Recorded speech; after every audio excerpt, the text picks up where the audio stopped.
everybody, and welcome to episode 10 of That Was A Hoot, a Rocko's Modern Life recap series. Not many anymore. No longer many. Shit's getting so thick. We're in season 2 of the series now. Yes, we are. We don't have to read all of the credits No. like we were doing for the comics. I noticed that I missed that. I don't already. respect the creators of the show as much as I do the creators of the comic book for some reason. It's kind of like in the forefront. They don't, in every episode of the show, it literally is just creative producer, executive producer. It doesn't have any cool creative names, and you're forced to see it as your very first page. It's like Joe and Steven's show at this point. Like that's when you get into the TV show, that's what you got. But that's what I meant. Like, but when you're staring at it in the comics, you have this laundry list of people that are, inkers and your artists in general. And they had more fun with it. Let's be honest. Absolutely. They were New Daddy and New Daddy. Remember New Daddy? No, I At don't. one point, one of the artists or something had a kid, and so it was New Daddy. Yeah, New Daddy. Okay, yeah, I remember now. I was lost. I was thinking of like a product. I was like, I remember GoDaddy. You don't remember New Daddy? I don't remember Daddy. All right, here we go. We're starting off with season 2, episode 1, segment 1. I have no son. Another iconic episode coming straight out the gate. This one opens up with 2 pigs having a picnic.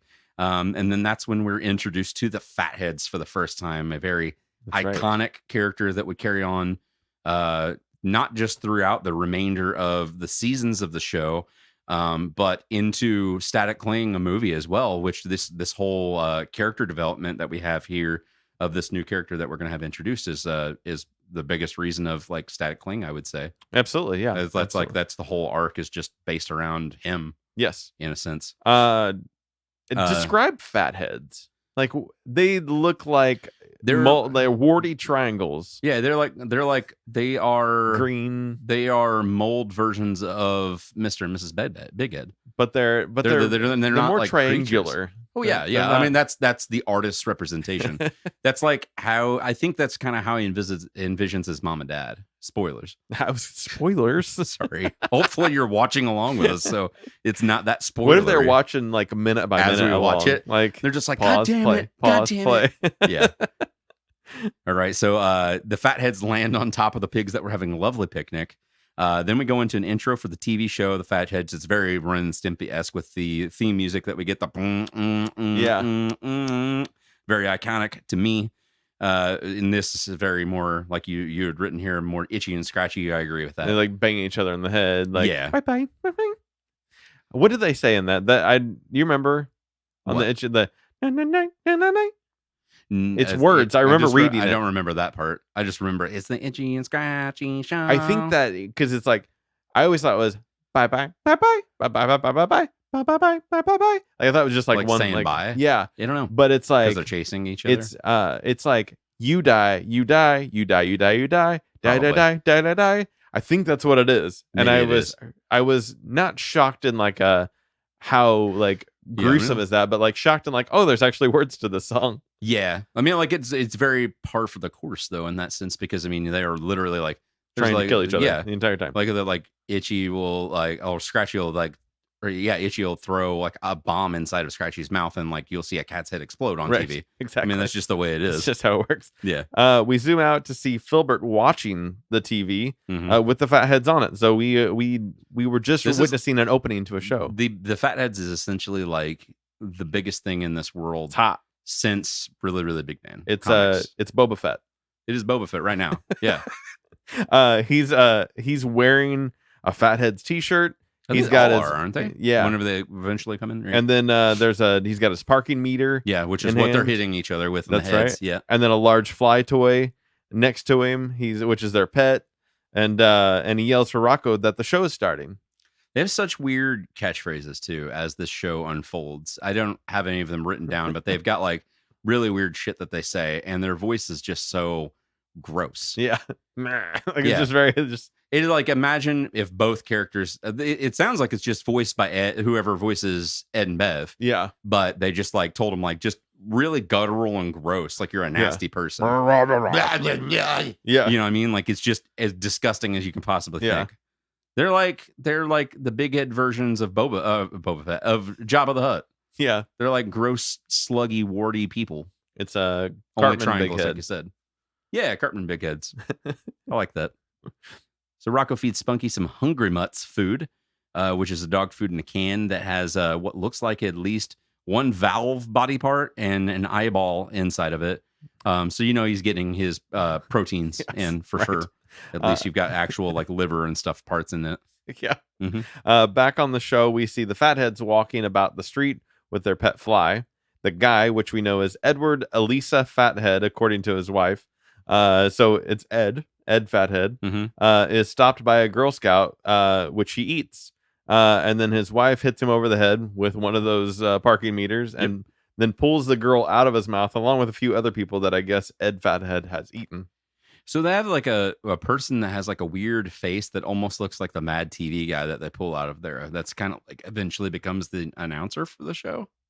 Oh yeah, like he has a weird. He was face. Because she says something about, "Have you been eating solicitors or something like that?" Yeah, and that was the first one that like they end up saying like when the show closes out, they do the "Good night, hosers." That's and right. They all have a normal voice all of a sudden. Yeah, for some reason, even the big or even the fatheads. It's weird. It's all real weird. So the show goes to commercial and it says created by Ralph Bighead. And Rocko and Filbert stop their hysterical laughing. And Rocko says, "You don't think," like alluding that like there are other big heads next door. That's right. And the camera pans over to the big heads where they are crying and carrying on that their baby is humiliating them every week, indicating that Ralph is indeed their son and the fatheads are Ralph's imitation of them. But I don't understand how this show's okay. So this show goes on every week. Rocko and Rocko and Filbert love the show. Yeah. They tune in. How have they not realized that the creator's name is Ralph Bighead by now? If they say created by Ralph Bighead, yeah, why is it just now? It's not like here's this brand new show that we're super excited about. I think it's just because the camera's on them. Oh, it's because they're being filmed. It's relevant to the audience. So I shouldn't think too much further into it than that. I think that's all there is. After Ed says that he never wants to hear Ralph's name again to Rocko, Rocko comes over, and asks if Ralph is his nephew or his son, somebody like that. And Ed storms away, and Bev then explains, I believe that Ed slams. He slams the door in Rocco's face, and Rocco's head's through the door. Yeah, and Bev just walks up. She's just talking to Rocco's head in the door. Yeah. And shows him the baby pictures of Ralph as a tadpole. and which I guess then they're definitely like, they're not just like they look like frogs, they're straight up like frogs start out as tadpoles. In the picture, are there more tadpoles than just the one that looks like Ralph? I don't think so. Okay. I think I was like, I wonder, because normally whenever frogs spawn, there's multiples, like dozens. Egg sack. Yeah, like there's dozens and dozens of tadpoles. Like, I wonder if there's like other kids that are either dead, not necessarily deadbeat, or maybe they just don't care for them. Yeah. Maybe they just don't like any of their kids. Or maybe only one survives out of a batch. Yeah. But there was only one. Ralph ate all the others. That's right. Or Bev did, or whoever. But and then she shows Rocko the rest of the pictures of Ralph growing up. And she says that Ralph grew up and went to work with Ed at Conglommo.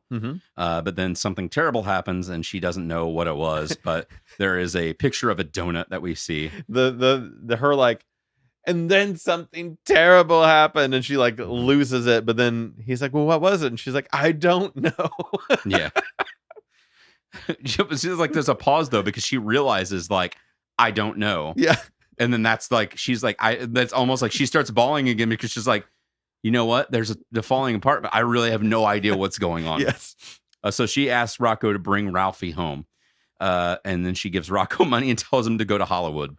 Yes, which I guess is where he went. So Rocko and Filbert take the bus to Hollywood and go to Big Head Studios. They take the tour of the studio, and the first place they stop is a group of people going through storyboards that include Rocko, Filbert, and the Rhino tour guide. They're like, all right, Rocko and Filbert and the tour guide are going to come through.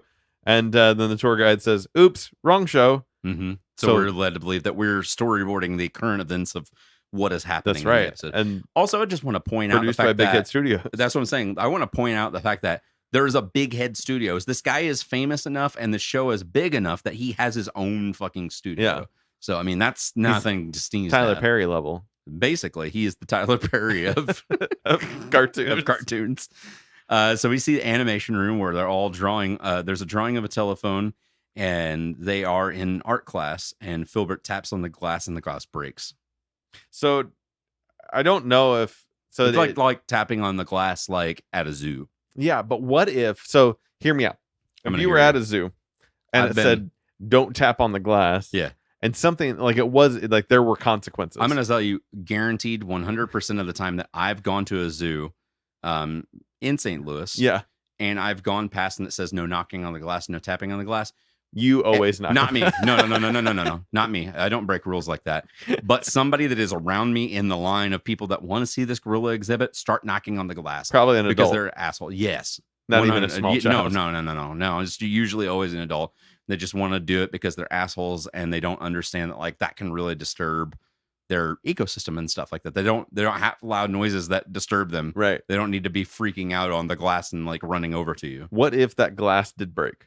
Like, what if that was why? I would flee. And then, and do you think that we would have people still not following that rule on the regular? Or would they be like... I would hope not. Oh, don't break that glass. There's going to be a gorilla who's going to eat your face. Yeah. I mean, I would hope not. But I mean, there have been multiple instances in like the past several years alone where people have, dropped babies into gorilla cages or jumped, willingly climbed over and landed into a tiger enclosure and been mauled to death. You know what I mean? Like that's happened more than once in years. You would think like, oh, this news article that's been on there, like that happened. Like surely that wouldn't happen again. Yeah. People would see I shouldn't climb into this enclosure. And then it happens. Or like, what consequence isn't as drastic as that, but like I don't know, the glass, dumb. Like the glass is like half full, has like a little bit of acid on the outside of it. Ew. So like if you touch it, like it does you burn start your skin. Tripping balls. Not like that guy. Like it like burned your skin just a little bit. You or start like, turning white like Boba Fett. Or it's like or it's like an electric glass and like you get a little zap.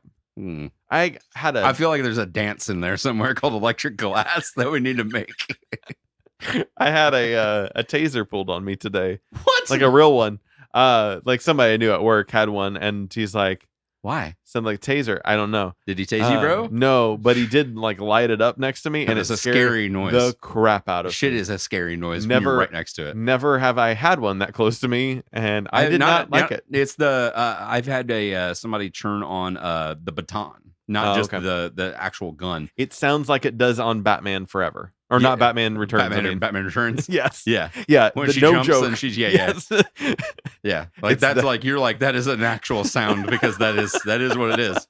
Yeah. The shock baton that somebody turned on, I was just like, it's just like, and I'm just like, ah. Yeah. It sounds scary. You don't even have to shock anybody. They should run. Yes. And then all of a sudden you get fucking 12 million volts into your body. Absolutely. So next they go to where the animation is actually filmed at, and it's the Chameleon Brothers. And they're there just taking pictures of paper and they're throwing into the air just willy-nilly. Like, yes, love it. Work it, baby. And he says, I always wondered how they made it. And he goes, oh, not those guys. They're just idiots or something like that, doesn't he? Because they go into the screening room and they see the Fathead cartoon. And then the tour guide shows them the Fathead toys that Filbert loses his mind over. Loves them toys. Yeah. Rocko spots Ralph with a bunch of his yes men. And Rocko and Filbert follow them into Ralph's office. I like that they are like, literal yes. And they follow him in the office, and then you can hear Ralph go, "You're all fired!" Mm-hmm. And so they all leave, but Rocko and it's always Rocko and Heifer, so it's weird that it's Rocko and Filbert adventure. Yeah. This is the first time, right? I think it's the first just like solo major those two. Apart from like whenever you're in the comic book store and the wash your hands, turn the page, right? Yeah, it's like the only other interaction that's like a full on just those two. So he fires everybody else, but then Rocko and Filbert stay around because they didn't get fired. So Rocko tells them that they're there because he's like, "Why are you two still here? We don't work for you." What? And he tells them that they're there because his parents sent him, and Ralph says he has no parents. But after Rocco's like, "No, I live next door to him," he freaks out and he says he never wants to see his parents again, with a lot of nevers. Never. So my question for this section, because that's what we do in this show. Mm-hmm. That was the end of a segment. We started off the season with a two-parter. Yes, yeah. This is the first time that's happened in Rocko history for us too. We have Have No Son Part 1 and Part 2. That's right. Do you think that those people that are in the Fatheads, so if you look at the opening credits of the Fatheads, Yeah. there's like these pictures of real humans, and they like put them into the Fatheads. Are those cast and crew? Like, are those real people? I think those are real people that were Like, just on floor, and they just took pictures pictures of of them? animators. Like, they're like, hey, dudes at Nickelodeon, let's take pictures and put them in there. I like little that. teasers. Yeah. And do you think that the storyboard crew is actually like modeled after people that worked on the crew? They have to be. Like, Yeah. there was like a Randy. It wasn't Randy. Somebody had a picture, like a name on their hat. The main guy for the Rocko thing. And the real question is, have you ever been on a studio lot? I think you went to like the Walking Dead, like where they shoot The Walking Dead, right? I didn't. You didn't? Mandy did. Oh, okay. Yeah, Mandy did. Have you been to anything like that? Like somewhere where things were shot? I've been to Nickelodeon Studios. In real life? In real life. How was I it? saw the where the globe is with like the slime that shoots out, like from all the 90s stuff. Whenever you see that at the end of it, like inside, like where it was Universal and they had a Nickelodeon set. I actually watched. I was at a taping of Double Dare. A real one? Yep. Wow. Real one.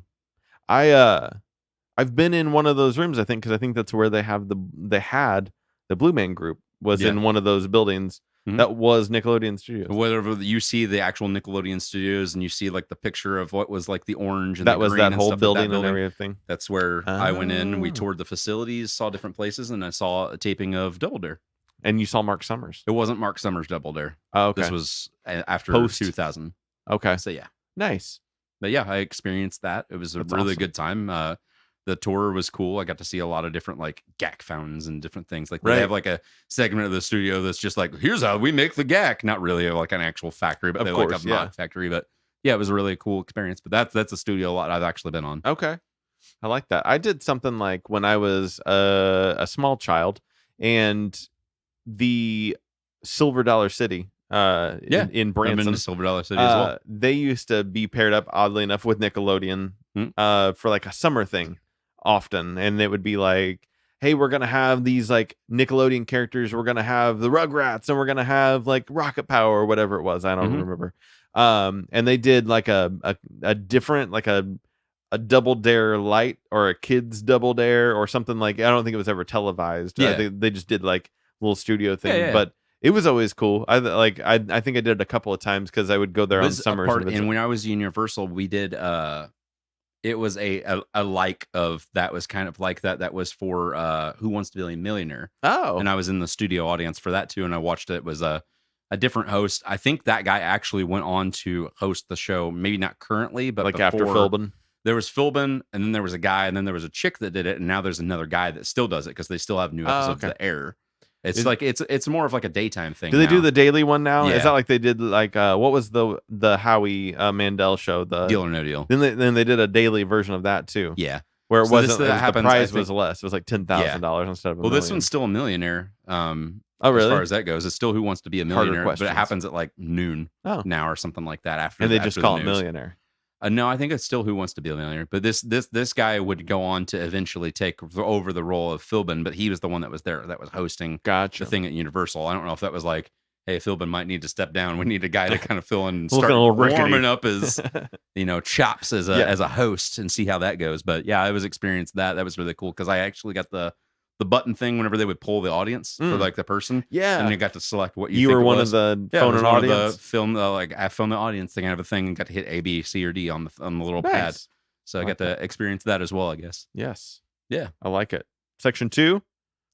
I Have No Son. Part 2. So we start off part 2 with another fathead cartoon that Ralph is watching. And then he sneaks over to a safe in his office where half a donut is kept. He has a flashback to Ed speaking to a group of people at Conglamo about his son starting to work there. It is evidently tradition at the start of every fiscal year that they break a donut, not break it out, they break it in half. Ralph hesitates to break the donut with his dad, saying he can't, but ends up breaking the donut after a lot of pressure.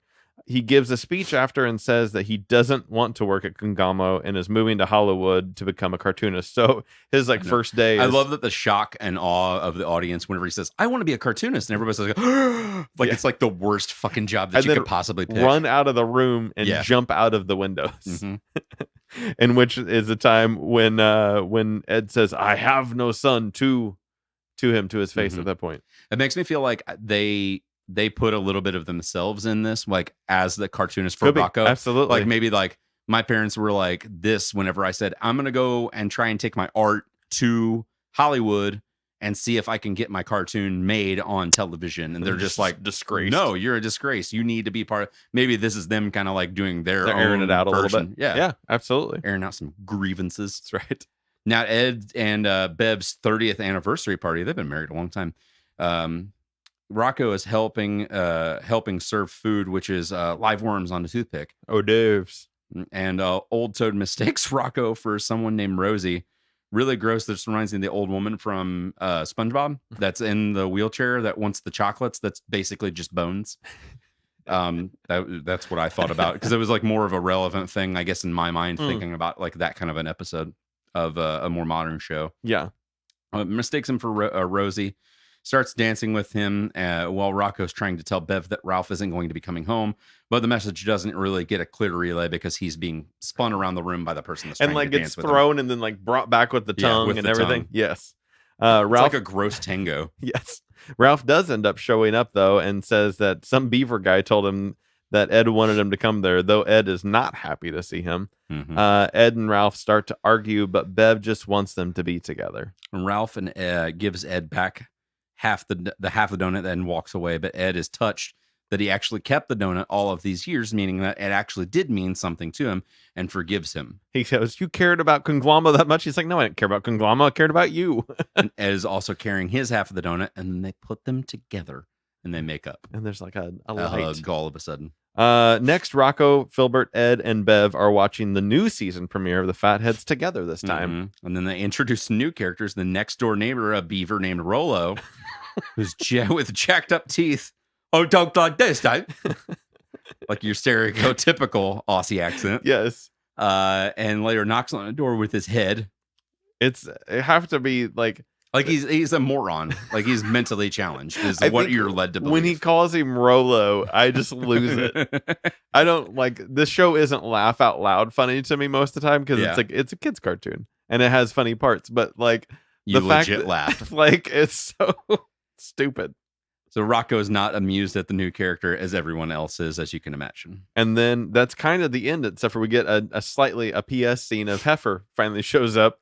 He's sitting in his own living room watching the show, the Fathead show, and he goes, "Hey, I don't get it." And then it just closes, indicating that he doesn't understand the new character Rollo. Yeah. I don't know if he's necessary. I think he just doesn't get the concept of the show and why people think it's funny. Like at all. Yeah. It's not Rollo. It's not just Rollo. It's not the big heads. He just doesn't get it at all. He doesn't find it funny. That's why he's probably not in the episode. Yeah. Just because he wouldn't get it the whole time. Yeah. And so what if you could make a TV show out of any family member that we have, who would it be? Uncle Bud.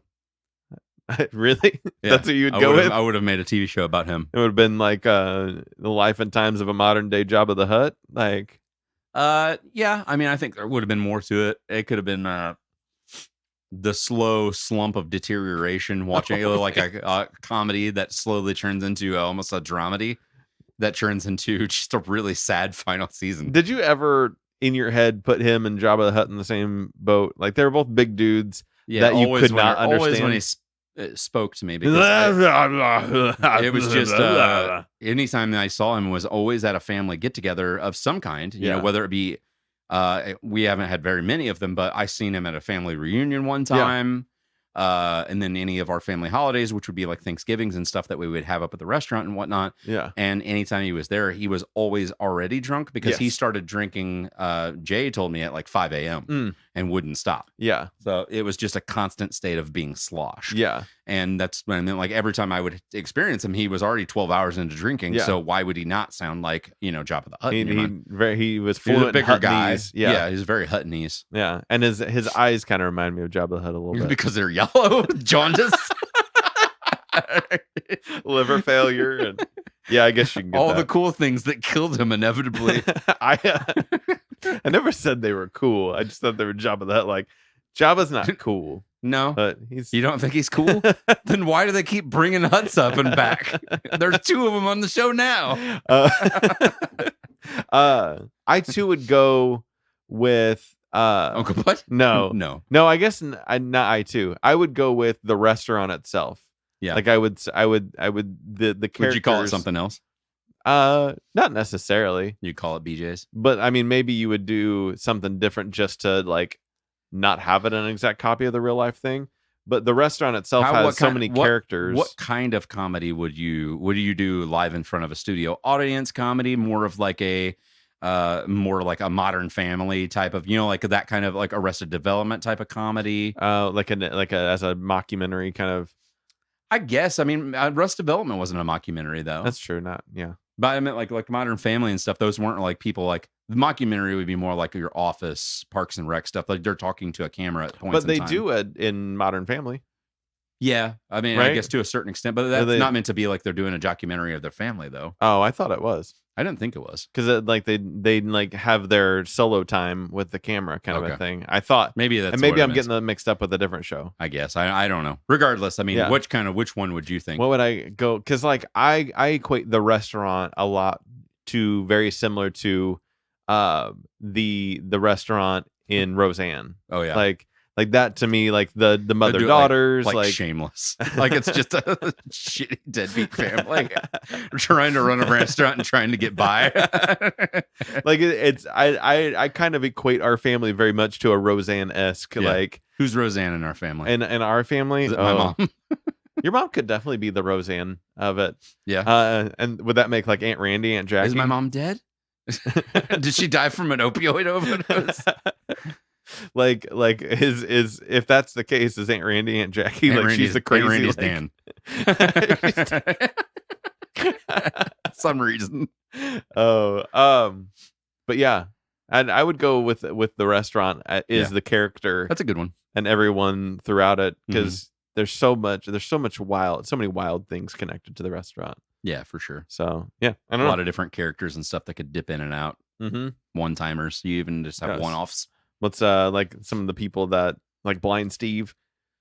Blind Steve. Isn't that one of the guys that went up at the restaurant? Steve, there's a Steve, but he wasn't blind. Oh, I thought Blind There's Steve. A blind guy. Maybe it is Blind Steve. There's more than one Steve. Maybe that's why they have to call him Blind Steve. Probably. He wasn't the only Steve that went up. That seems like a Thomas name, so I'm going to say that's probably right. Blind Steve, Snoop, Jeff Belinsky is another one. He was a homeless man. Was that his real like full name? Jeff Belinsky, yeah. He was a homeless man, but he had the voice of an angel. Like he sounded like he should have been a jazz DJ. Oh wow. And like whenever he would call in, he would be like, "Hey, this is Jeff Belinsky here, and I would like to order a cheeseburger. Go ahead and run that through the garbage." And what he meant by that it was throwing everything on it. Yeah, he said it's with burger an order of fries and a Dr. Pepper, and I'll pick it up at the window. And that would be how he talked on the phone every time. Like he was doing like a soft jazz DJ like morning show. All right. Episode 2, Section 1, Pipe Dream. We open the scene with the scene of rain and nature. It's such a pretty, almost Disney-esque scene. Beautiful. That goes and follows the water through the drain pipe and out to a toilet where we see Heifer flushing and laughing. I don't know why he's laughing. He enjoys a good toilet time. Like he's looking at it like he enjoys the water just going down. Yeah. The toilet backs up though, and Heifer tries to stop it by shoving absolutely everything that he can find in there. Toilet paper, plungers, whatever is going in there. And instead it backs up the toilet, and then the room gets filled up with water.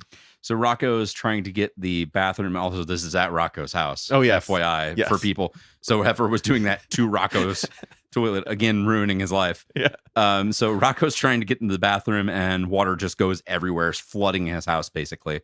They call Dr. Phil, septic surgeon, the plumber, and he takes a look at it. Actually, it is by sticking his head in the toilet and holding his breath and submerging, which is weird to think like his toilet large pipe toilet is that thick. Yeah.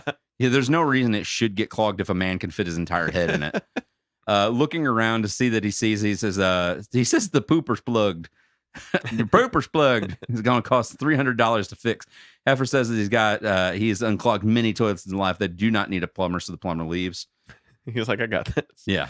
So then Rocko is plunging the toilet, not Heifer, even though Heifer's got all of the experience. He's supervising this. Mm-hmm. So Rocko's plunging the toilet and pulling out all kinds of stuff that I guess Heifer is putting there in the first place. We get a boot, a bowling ball, a safe, lots of toilet paper wads.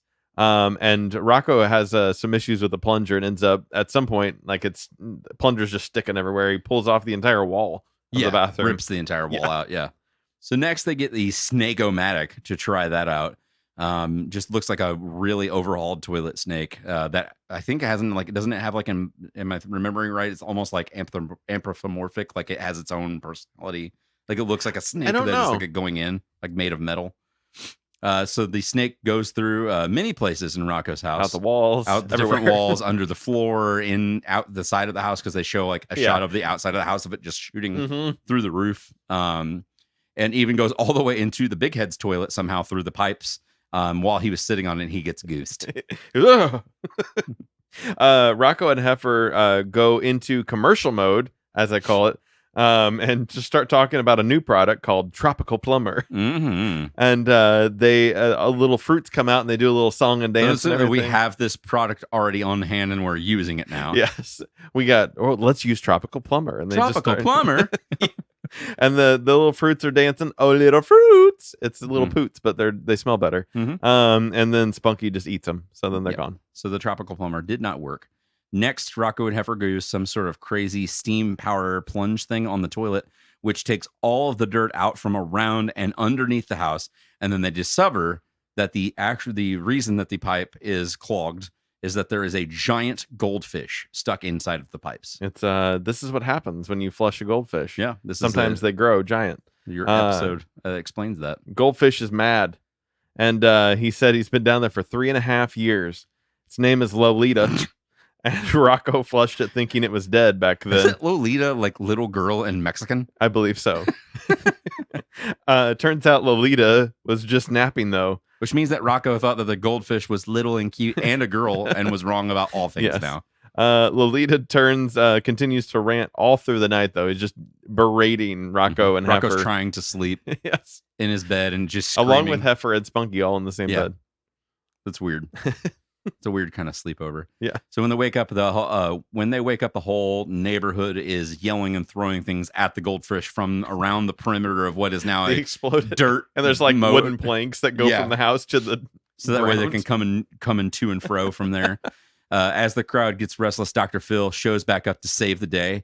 He pries Lolita out of there and then the head of the Lolita lands into a very tiny fish bowl that he smile and gives a thumbs up. He's happy. He's got a little bit of water.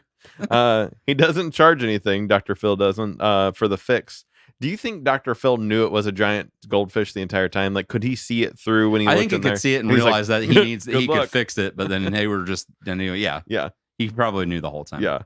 So he doesn't charge anything to fix it, and he goes to take Lolita to the O-Town Oceanarium, where Lolita will evidently be in the oddities and gluttony section, meaning that Lolita is a gluton. Oh, God. It's like a slow reference to Peaches. Heifer and Rocko then get the house back together and get the toilet fixed. They flush the toilet. Nothing goes wrong for them, but then all of the other houses around them, the neighbors, get flushed into the ground. Straight into the ground. Yeah. You ever flushed a goldfish? No. Anything weird? We've had fish and stuff like that have passed away, but all of our fish that we had were in. I never had I never had a goldfish like that would be in my room specifically. Like we had, my dad, whenever we were growing up, always had we wanted to do fish tank for the house. Yeah. So we had all kinds of different fish and stuff. And when one would pass, maybe flush it. But I mean, that was him doing that. You ever have fish tank Fridays? What does that mean? That's where you get tequila and put it in a fish tank and drink it. That's what it sounds like. I don't know. I just made it up. I was still working on it. Okay. When you finish, let me know. Maybe by the end of the episode, we can figure that out. Yeah. Have you ever flushed a goldfish or a pet or anything like that? No. Oh, chop up a dog and throw it in the toilet and flush it. I'm just trying to a pet or anything. What other than a fish? What else would you flush? What would you flush? Like a gerbil? Something small, like a small little dwarf that's gerbil. A good idea. Dude, I don't think any of it's a good idea. No. Spiders. Lots of bugs. Yeah. Yeah. That makes sense. Like, I don't. That's not a pet, though. It's, I'm talking about something that you had that you cared for. I mean, there was a time where I liked the spider, but then he did me wrong. What did you do? He bit you? Yeah. Fucker. I turned into Spider-Man, though, so I got something out of it. That's all that matters. Yeah. Which one? Friendly Neighborhood. Oh, yeah? Tobe. Andrew Garfield. No, Tobe. Yeah. Okay. Season 2, Episode 2, Segment 2. A lot of twos for Tickled Pink. 222. So we start off with Rocko and Heifer are at a Jackhammer convention. I've been to one of those before. Have you? It's like a Comic-Con that goes wrong. It turns into like a mass orgy. Change it to a Jackhammer convention. They even have a place where you can try jackhammers out, which they do. Yes, they do. Yeah. Heifer's into it. Rocko has a stomach pain, though, and we see the inside of him is an organ school, which is, if you didn't know what an organ school was, it's where all the organs go to learn inside your body. Not like pipe organs. No. They do a roll call, though. My favorite, though, is Bladder. Bladder needs to go to the bathroom and looks so sad when they're like, after we finish roll call, and he's like, oh, he's a little embarrassed. Yeah. And then appendix is missing, though. And it appears that Rocko's appendix is sick. Rocko goes down. Heifer leaps off the moving jackhammer that he's on to help him, and the beaver medics show up, but to grab the jackhammer, of course, instead of Rocko. Yeah, Up. Heifer, knowing that the medics are now gone, runs Rocko to the hospital. Like, actually, for real, runs him to the hospital. He runs over cars, on the freeway, through a marathon, and then to the hospital where Heifer just passes out on the floor. The receptionist has the beavers come and get Heifer, and she says, pick up at reception, too fat. And they take him to the liposuction they pick him up area. and then they do the hups, but they're real slow because he's too fat. He's Is that like, what they do? It's like real slow version. I didn't pay attention to that detail. Rocko tells the receptionist that he thinks that he has a problem with his stomach. The receptionist makes him fill out stacks of paperwork. And then he gets to a doctor, which Dr. Hutchinson. I like to point out that after he's done like what is the 700th paper, it's just like shaking because he can't stand the pain so much and his eyes are bulging out of his head. He's just like, it's like scribbling his name at that point. When he's like, I think I have a stomach problem. And she's like, oh, you think you've got a stomach problem? No, yeah. Like you're going to be the doctor and diagnose yourself? Like, she's like annoyed. But Dr. Hutchinson, Dr. Hutchinson's doctor that was the dentist that we had seen previously with Filbert that they were going to potentially go on a date, but then did not. Yeah. She's the dentist that didn't want to be a dentist anymore. She got tired of looking down the mouth. So she says they're going to have to cut out Rocko's appendix. And then she sends for some help to come get Rocko. We get the help is an ape guy named Dick and a buffalo named Buff. So Buff and Dick take him to the room and give him a hard time about his wheelchair. So, oh, Mr. President of the wheelchair. His suite, which is the hospital room, and his ball gown for the pretty ball he's going to, the hospital gown. They're kind of buttholes. Yeah, really. Rocko watches TV while he's waiting for his surgery, but everything on TV is about cutting. They're like, we're going to cut down this branch. We're going to do this. We're going to do that. The prices as low as ever. That's right. And Rocko is in bad pain. He calls for nurses, though they're too busy playing. One of them's got like a Rubik's Cube, and the other one's doing something else. I can't remember. So Rocket goes into a closet that's full of body parts and passes out and wakes up in his bed. Pinky, his appendix, is now sitting at the edge of bed, now also anthropomorphic, that we're talking about, a body part that is speaking to him. Sad that he has to leave Rocko. And Pinky, he's kind of sad. He's never even been to a carnival, he says. And so Rocco's like, well, we can, it's your last time. We can go take you to a carnival. So he goes there, and then it becomes another thing and another thing. They go whitewater rafting. They go tightrope walking. They do magic tricks. They go bungee jumping, though Rocko doesn't have a rope for his bungee jump. And then Pinky really wants to drive a bus through a wall of TVs. But after that, Rocko he's finally had enough.